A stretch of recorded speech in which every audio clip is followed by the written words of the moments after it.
Everyone stop what you're doing. A new trailer for Godzilla Minus Zero has been released. This is the official teaser trailer. I think it was like last November, we got like the first like very sparse teaser that was just like kind of barely showing us anything. But for this teaser trailer, we actually got a lot more information. And this video is going to analyze that teaser and some aspects of it. And I'm going to share a few of my theories about the focus of this film and especially like what characters this film may focus on. So, first and foremost, I need us to bask in the absolute stunning glower of this new look at the Godzilla from Godzilla Minus Zero. So, this is the Godzilla that we saw in the first teaser trailer where like he's emerging from the ocean, he has like these shoulder spikes, he looks evolved in some way. And obviously, based on the teaser trailer, when you get a chance to watch it, you'll probably deduce that this is the Godzilla that emerges after seemingly they make the decision to drop a nuke on him to try to eliminate him. And the wonderful thing that we get to see in this, especially, is the reprisal of the character Kenji Noda, Dr. Kenji Noda from the first film. And I thought that it was very interesting because this character was featured a lot in this trailer, almost as much as Shikijima, and which I'm grateful for because I don't think in the first trailer we got to see Kenji Noda whatsoever. And my theory is that this film is going to probably focus on him a little bit more than Shikijima because when you watch the trailer, you see that him and Shikijima are in conflict, and around that scene, this text pops up saying another moral boundary mankind shouldn't cross in association with probably dropping a nuke on Godzilla, but it could be something else. Like, we really don't have enough information. However, based on the conflict that we see him engaging in with Shikijima, I would argue that, that moral boundary is something that Kenji Noda may be responsible for crossing. So as we know, like in the prior film in Godzilla Minus One, like Kenji Noda was integral in devising the plan to take down Godzilla in that film. And I have this feeling that this this character is going to be kind of just the person who does the grunt work for governments and trying to eliminate kaiju at this juncture.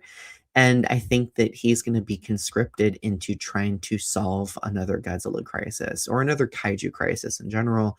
And as a result, that boundary, he's going to be forced to cross that boundary because of powers that be. And I think that would be interesting because like throughout the entire Godzilla franchise, we always see the scientist being placed in like this tragic position, or we see scientists being at the forefront of mankind's hubris.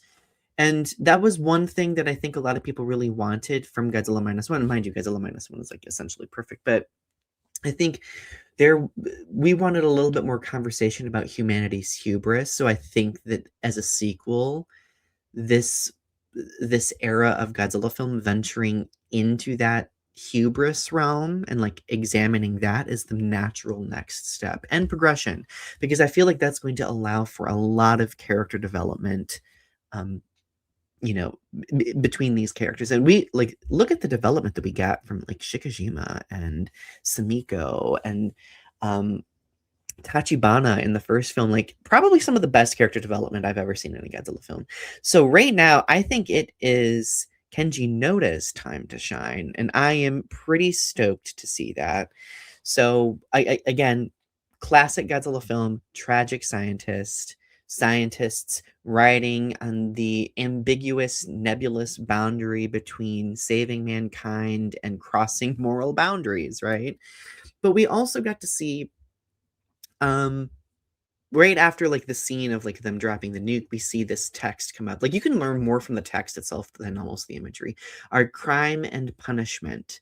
Returning to zero is not an option. So we commit the crime, we drop the nuke, Godzilla is the punishment. Again, ties very much so to the prior film and also the original Godzilla's themes.